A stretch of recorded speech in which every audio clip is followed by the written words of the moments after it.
Okay, cool. We're good. Let's All roll. right. All right. And 5.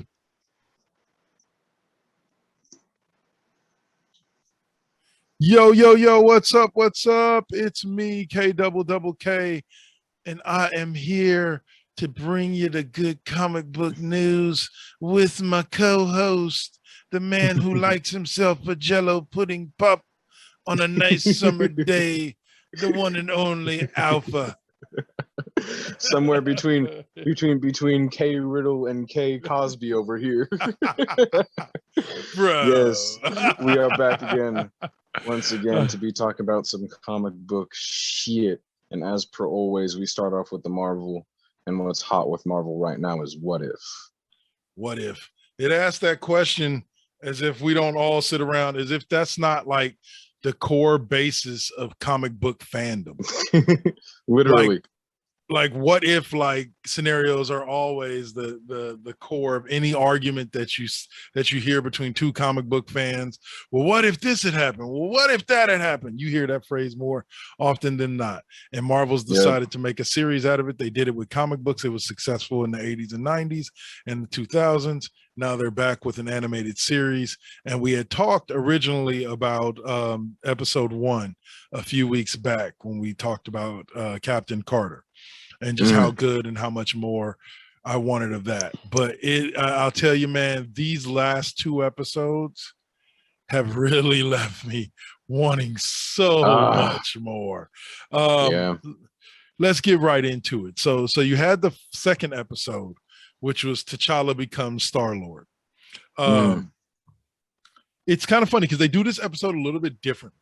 Like in the first episode, they really kind of walked you through all the moments and walked you directly up to the moment when everything changed and things became different. This time they kind of drop you in kind of in the middle of the story and then take you back to when things you know what I'm saying, went wrong or went different. Yeah, you're right. So we start out with Star-Lord, of course, coming to ground on the planet where the Power Stone is and doing his thing, goes and collects the Power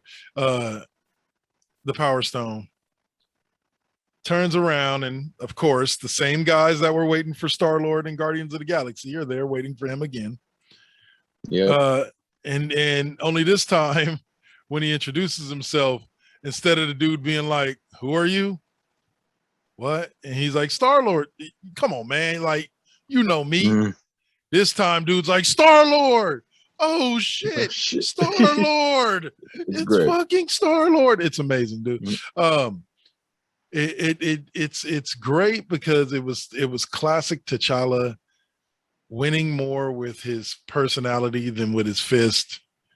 But yeah, like, and so we get to that first fight where he's fighting the dude, where he goes to fight the dude. The dude's like, how do you want to do this? He's like, with the gun? You want me to throw the gun away? No, you want me to keep the gun? He's like, keep the gun, keep the gun. He's like, oh, so honorable, Star-Lord, so honorable.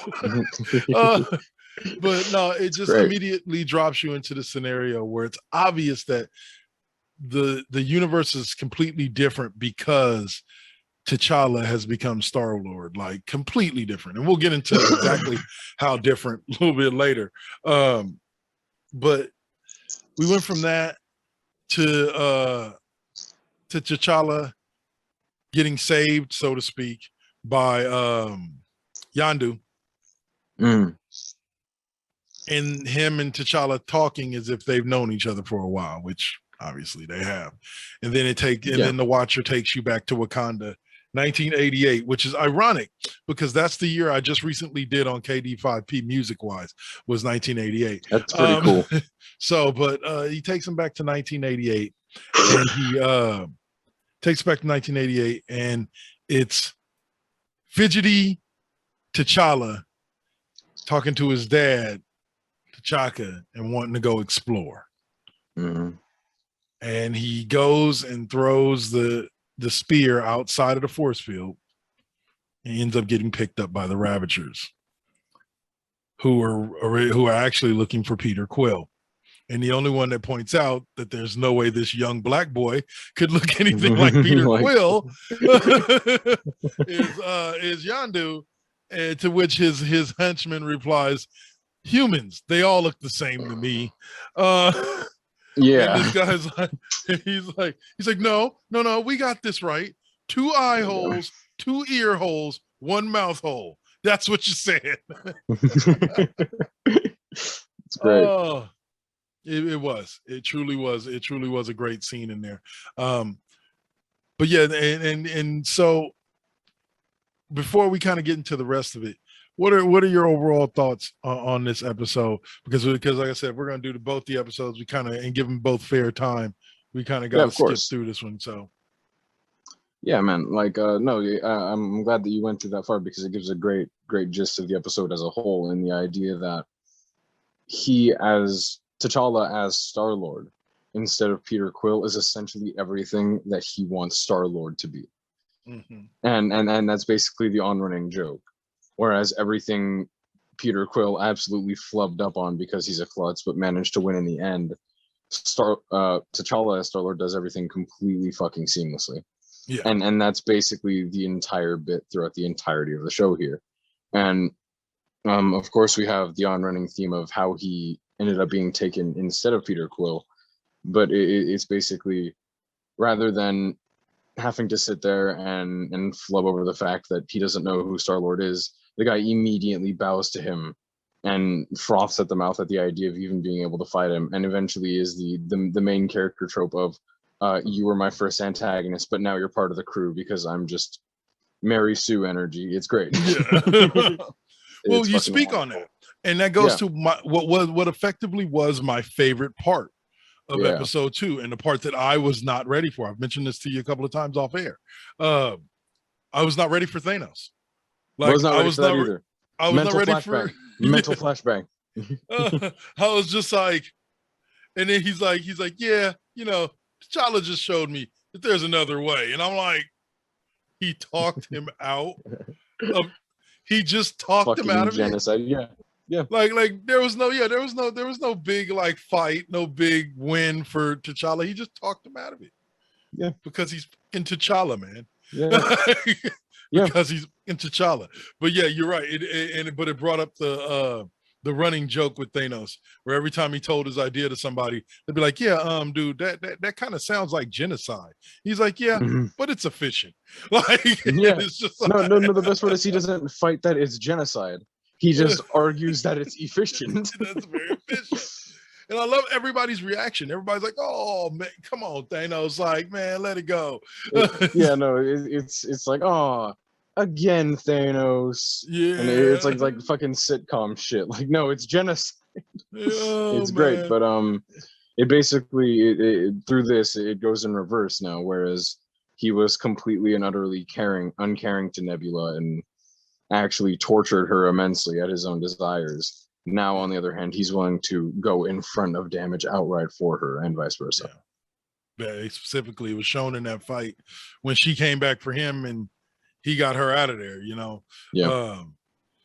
But I love all the little twists. Now, before we wrap this up, let's get to the final scene of the show, which is, this is why they constantly do this to me, that I want more. And not just more of the show, but more of these episodes. Because at the end of this episode, guess who shows up to pick up Peter Quill? Ego, the living planet, motherfucker. Yep. And this is a very important part of this, because the person that I was watching this with looks over at me, and when at the beginning of the show, they look over at me and they're like, "Does that mean Ego is now the father of T'Challa?" And I was instantly like, no. This is not T'Challa taking the place of Peter Quill entirely.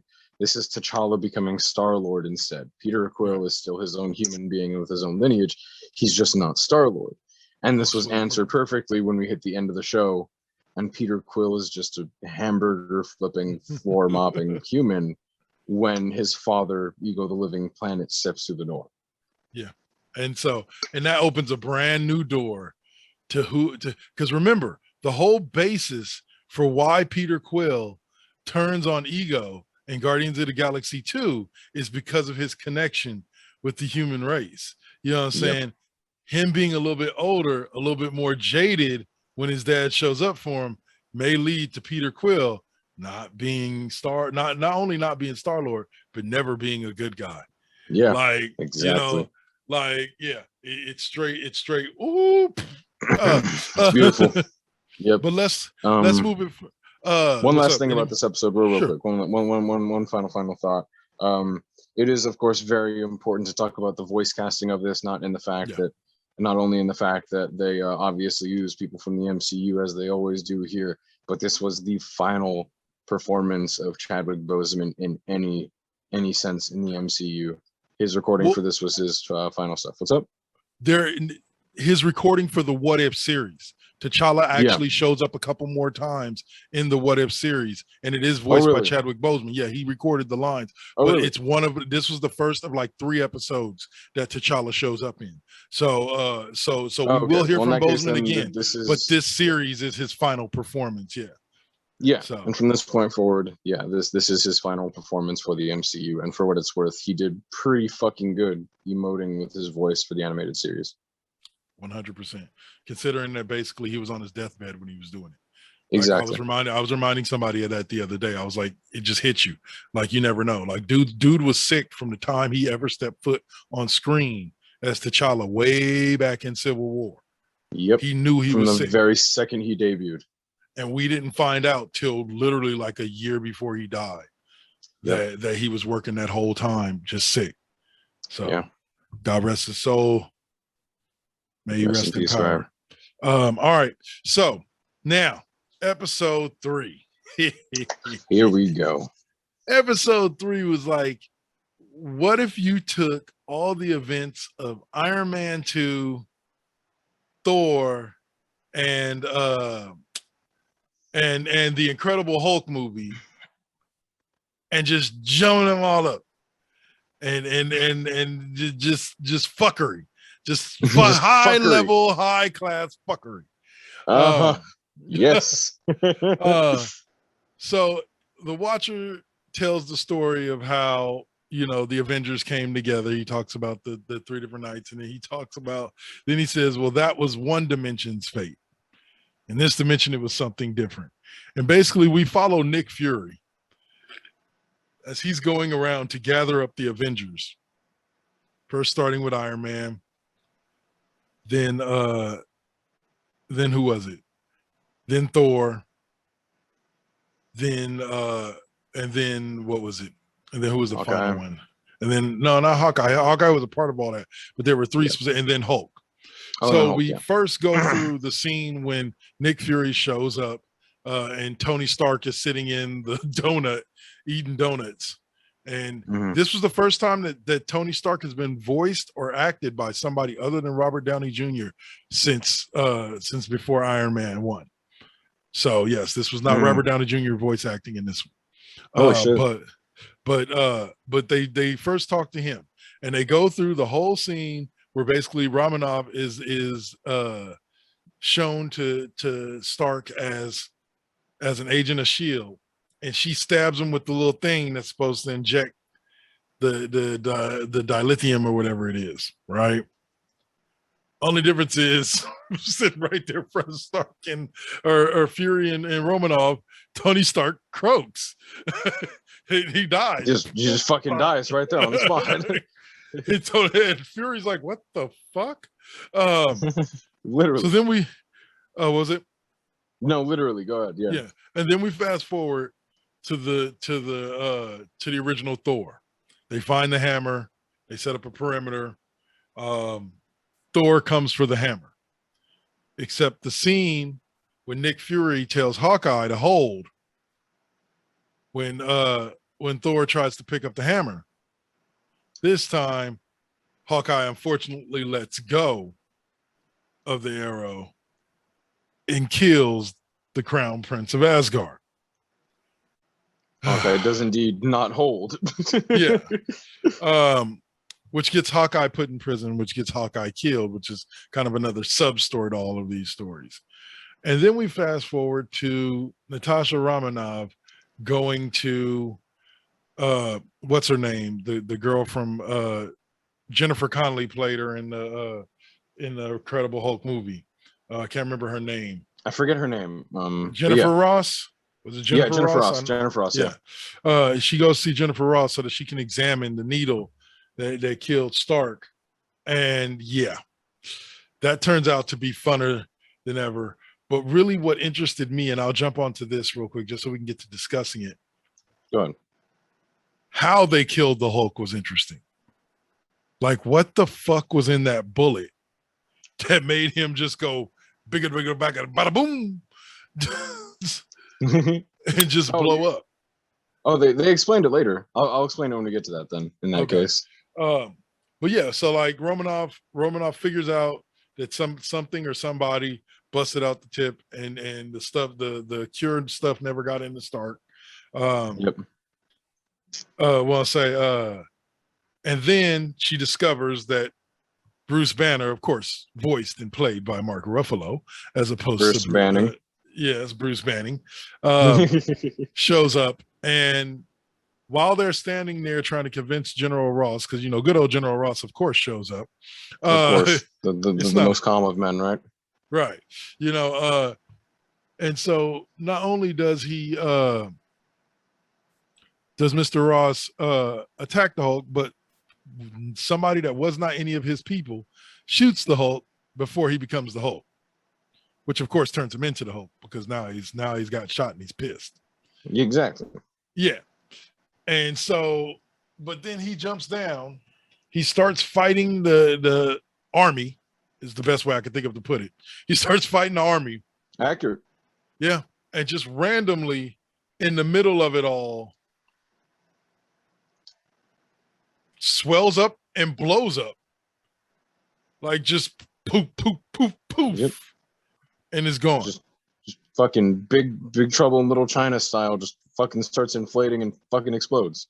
Exactly. Yeah, right there. And of course, completely fucking mortified, Jennifer Ross is fucking screaming because Bruce Banning just fucking exploded like a balloon.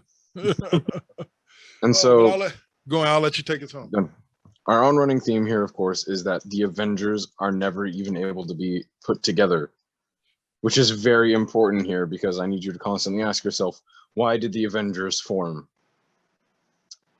As we go along here, the Avengers are eventually all picked off up until we get to the point where we only have Black Widow and Nick Fury left.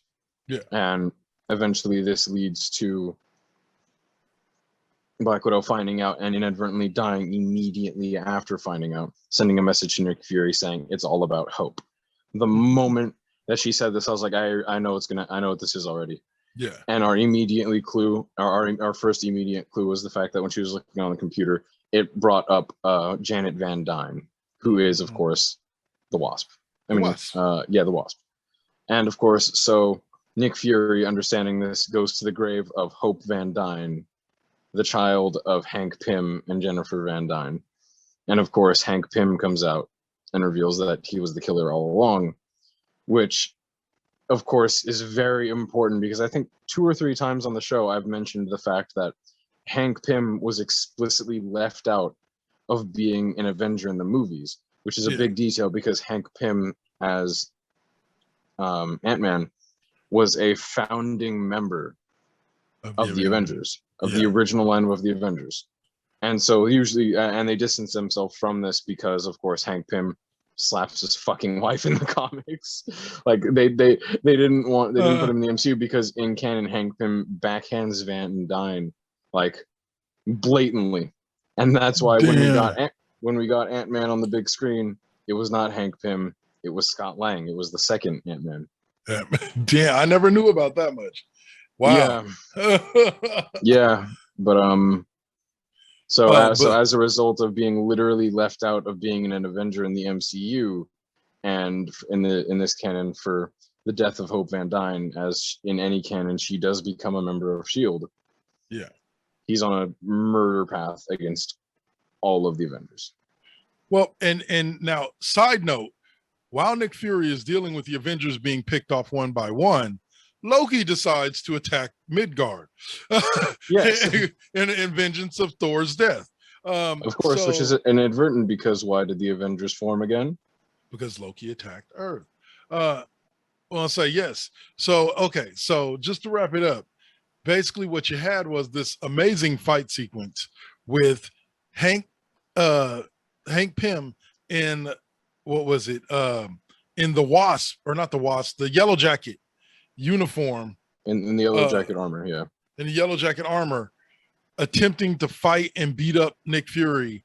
But of course he can't touch Nick Fury because Loki is creating like 10 million, how do you say, illusions of Nick Fury. Decoys, all over the place. Yeah. So but yeah, so basically, yeah, I guess evidently what the story is that Hope Van Dyne dies at some point while working for SHIELD, and that drives Hank Pym over the edge, and causes him to turn on them and kill off the Avengers one by one. Yep. So like, it was, like I said, very interesting storyline, very awesome. Random what if. And it actually ends with Loki taking over Earth, Loki deciding to stay and take over Earth, which he successfully does. And then Nick Fury, in what was one of the funniest swerves of the entire show, walks up to an iced up thing, swipes it to the side, and sees the Captain America shield and goes, "So, how you been, Captain?" And then you see this little glow from behind him, and he turns around and it's Captain Marvel, and she's like, "Where's the fight? Let's go." And I'm like, bro, you got to give me that movie. You got to give me that episode where Captain Marvel fights Loki for control of Earth. Come on. Come on. Exactly. Last resort is Sigh, Captain Karen. Yes, you know. It's funny. Karen. No, it was really cool, though. It was a really dope ending. It's the idea that even if the Avengers were never formed, Captain Marvel as a character is unaffected by the trajectory of the Avengers, which is really fucking cool. But that being said, like I've been going along here, the Avengers formed for one reason. And Nick Fury will tell you it was the brightest of the future, and that no, it was because Loki invaded Earth. Yeah. Yeah. It was because Loki invaded Earth. The Avengers got together in comics and in MCU because Loki invaded Earth. And so as a result, when Loki invades Earth and the Avengers are not here, no matter what path it may have taken to get there, Loki wins because there are no Avengers to stop him. Yep. So until he meets, so fucking dark. Until he meets Miss Marvel, or Captain Marvel, I should say. Because I know if she's strong enough to take on Thanos, she should be easily strong enough to take out Loki. Oh yeah, yeah. But yeah. All right, so we went a little over time there by a minute or two, but that's okay. That's okay because we love what we do. Yes, sir. So y'all just keep listening in or keep watching this Cheap Pop podcast right here on the Double KK Double Network on YouTube or on Spreaker.com, iHeartRadio, Spotify. You guys know where to find us. We'll be back right after the break. Peace. Peace.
we're back.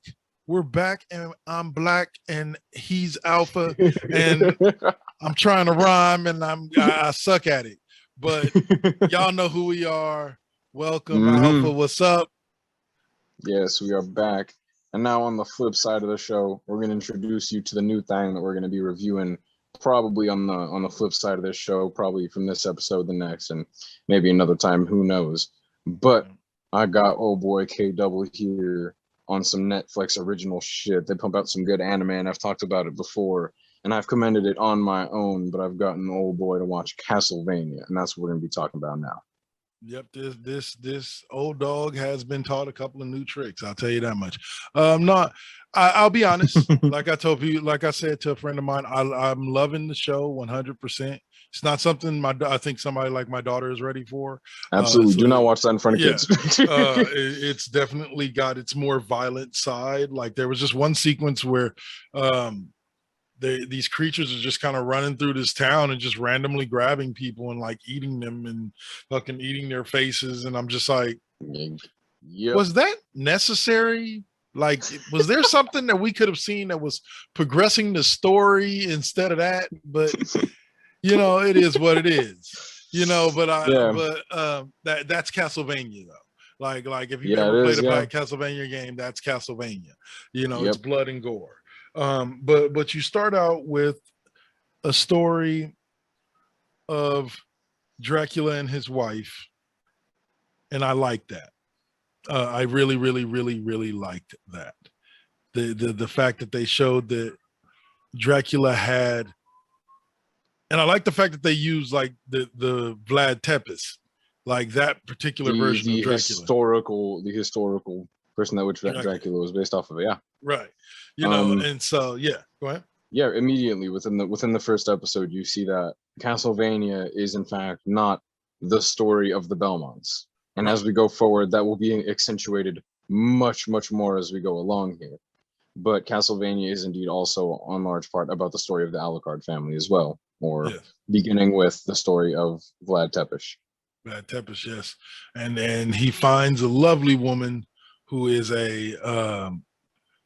who loves the science of things really more so than anything else. And she teaches him how to connect with humanity, and he teaches her how to do some really good science that basically forbidden knowledge. Right. Shit that the church was like, nah, motherfuckers, like just nah. Witchcraft. We can't have none of that. And so as the Catholic Church did back in the day, they burned her at the stake. Yeah. Which turned out to be a very bad mistake. Yeah. Yeah, they fucked with the wrong man's woman. That's all I got to say about that. And of course, of the finer details, it is definitely very important to mention that upon burning his wife, Dracula appears in flame and flat out says, "You have 1 year's time to get the fuck out of here. Because if any motherfuckers still here when I come back, I'm bringing parademons for your ass." And they didn't believe him. And so we skip to a year's time ahead, and the townspeople foolishly are still fucking there. And they are still fucking surprised when the sky turns blood red and parademons start fucking up all their shit. Oh, man. Yeah, it was quite interesting. That was like, it was like, yeah, y'all. Was you at the burning? You was at the burning? The face came up and the face, you got 1 year? 1 year? Okay, baby, we need to start looking for a job. Like, baby, we need to get the fuck up out of here. The big fiery face. Big fiery face said, "Get the fuck on." Within a year, we got a year. Just keep moving west, honey. Just keep moving west. Once we hit the water, we'll build a boat. Don't worry. Just keep moving west. But nah. God damn it. But it did bring you back to the Belmonts in order to give you the heroes of our story, because we are obviously shown that Dracula is our protagonist, and he is unleashing his hordes onto Walea, the name of the Antagonist. But yes. the antagonist. Sorry, but our protagonist finds himself drunk in a barn, trying to hide his identity because, well, the Belmonts aren't very liked around there. Yeah, to say the least. Yeah. It's accurate to the Dark Ages. If you dabble in magic, you are devil worshipping bastards, even if you are known for killing devils. yeah. I'm only saving your ass, but all right, man. Bad, fire bad. But hence why I believe the fourth or fifth generation of the Belmont family finds itself in a tavern, red-faced and head slumped. Yeah. It did lead to a great action sequence in which he kind of beat the shit out of everybody, but that was kind of funny. Even while he was drunk, beat the shit out of everybody. Yeah. But yeah, man, like season 1 was only 4 episodes, and let me tell you, it went by quick. It kind of reminded me of when I was watching season 3 of Cobra Kai, which, by the way, on a side note, while we're talking Netflix, Cobra Kai season 4 is due out in December, and they've already been renewed for season 5. Fuck yeah.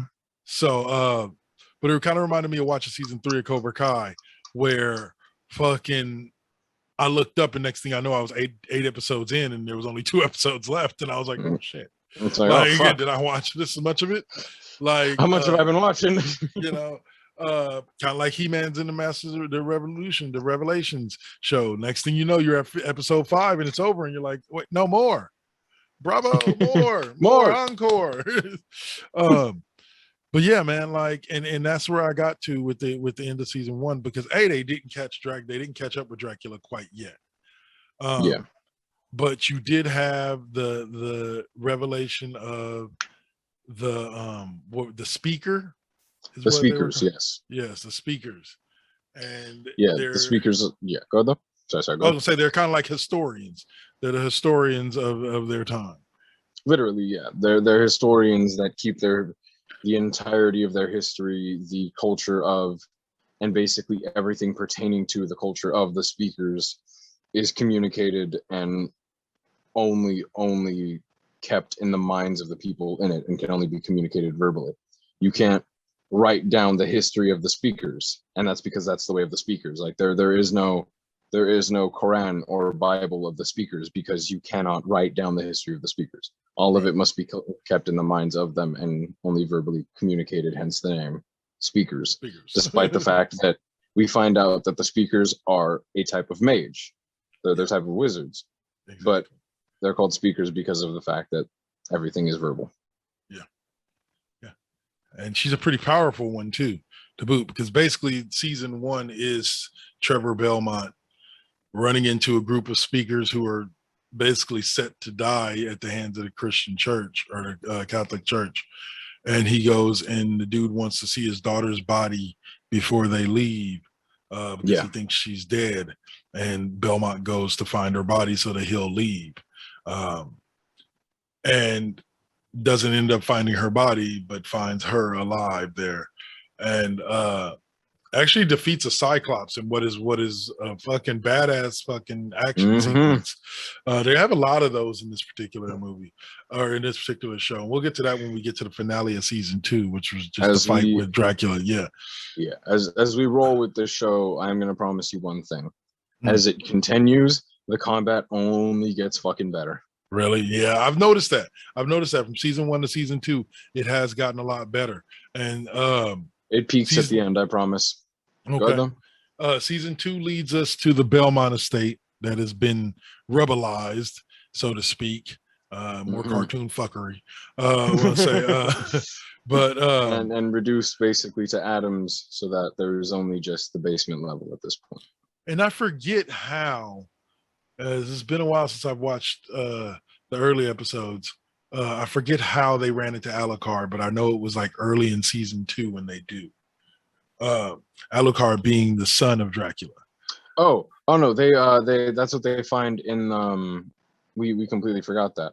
On their way in the depths of that city, they find Alucard in a coffin, sleeping and resting away, healing away from the injury that his own father gave him. Alucard being obviously Dracula backwards. Allegory for the fact that he's basically a crossbreed. Yeah. And it's very important to note here that all of Dracula's children have the surname Alucard. And as we go along through the series here, I don't know if they're going to introduce any more of them, but a huge part of the video games is that obviously Dracula fucks, and Dracula has like 5 or 6 kids, and they're all called Alucard. Man, as an anagram in reference to Dracula. So of course we do get our Netflix Alucard, which is the pretty boy androgen version, which is really fucking cool because he is to boot with the Masamune 8-foot telepathic sword. It's so good. Yes, the sword is yes, the telepathic Masamune. It's perfect. But at this point too, I do want to recognize that just in the first season alone, there is obviously, of course, like certain nods to the video games, but most of all in the way that they fight, it explicitly is like they do in the video games. In the video games in the Castlevania series, where you play as Alucard and or Dracula, one of the most well-known things you can do is the shadow step, the ultra fast way that the vampires move around, where they just move at Mach speeds with the red fucking flares behind them. Yeah. That's a mark of that you're playing as a vampire in the Castlevania series. So that's pretty fucking cool, and it's just little shit like that. No, that I noticed that, and it gave me a little smile. Like the story is very I see it. The story is pretty dark because like you have who is it? It's Hector and what's his name? Can't remember the other Forge Master's name. Hector and Isaac. Isaac, yeah. And those two are just so damn dark. But yeah. I was I'll get used to seeing them because they're good. Yeah. They're good staple parts of the show. But yeah, no, as we begin, we see that Hector and Isaac are essentially the lone 2 humans that Dracula favors, because they completely hate the human race and hold no regard for the lives of humans in death or in life. No, 100%. But we are exposed to the Forge Master idea, where you have a person who takes a specific item that is specific to them.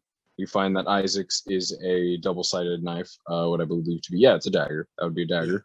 And then we have Hector, who has his Forge Master's hammer. And I actually felt sorry for Hector by the end of season 2. Like I felt bad for him. with what's her name? Carissa or Coletta or something like that. Like the one that the female the big pale bitch. Yeah, the big pale bitch, exactly. But yeah, like with the way she did him, just like damn, dude, like dirty. Damn, dude, like all right, yeah, just stop beating my ass. Like alone. Where are we at for time right now? Oh, we got about 6. Okay, never mind then. In that case, then okay, cool. So let's roll further into season 2 then. At this point, we basically get into the full focus of we have our team, which is Alucard, Trevor Belmont, and Sypha Diaz, which fills the 3 main RPG roles that every single team has. Of course, you need leader, mage, and then DPS. Yeah. And so we have our little squad here, and as they roll along, we have multiple branching different storylines, all of them converging at the fact that they are all hunting down Dracula in this season. That's the whole focus. And so it revolves a lot around the dynamic that they form as a team and the dynamic that Dracula's court has with each other, and the eventual growing distrust that everyone in Dracula's court has for each other. But we don't lose fact at all for the fact that basically Hector and Isaac are the most loyal to Dracula in the whole cast. Isaac, what was his name? What was the name of the vampire that Isaac just killed? Because dude was talking about turning on Dracula. I was gonna say I forget his fucking name. Grenhold or something like that. Like man, he just jumped on. He was all of the vampires have a little like have a historical little tie, and he was Norse, which was pretty fucking cool. But go ahead. Right. But no, I was just talking about the way dude mentioned that he was going to try to fuck over Dracula, and Isaac like blah wow, jumped on that nigga and thumbed his eyes out. Was like, I was just Do like, not touch shit about my boy. pretty much. No, it's good. And that's, as we go along here, Isaac is the most loyal to Dracula than anyone. And it's made clear immediately with the fact that any form of backtalk against Dracula is met with a thumb to the fucking eyes. And it created a very, very sweet moment right before the final battle with Dracula. When they've now come into the castle. She's brought the castle to them. They've now come into the castle.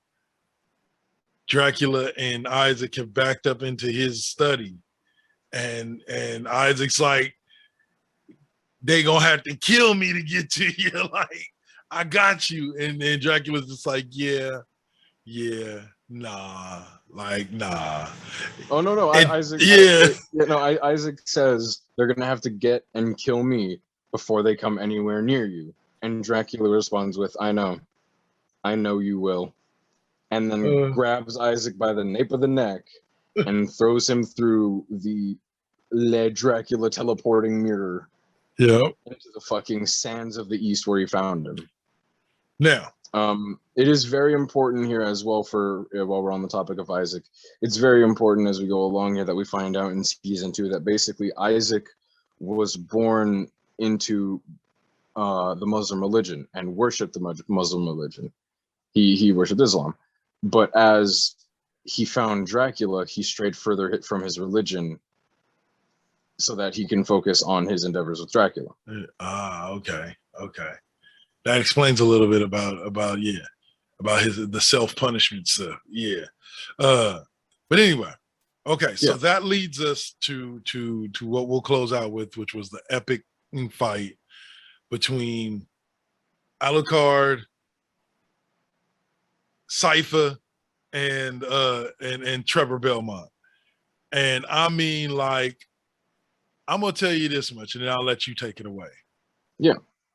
Dracula had, and I was talking about this earlier to Suave.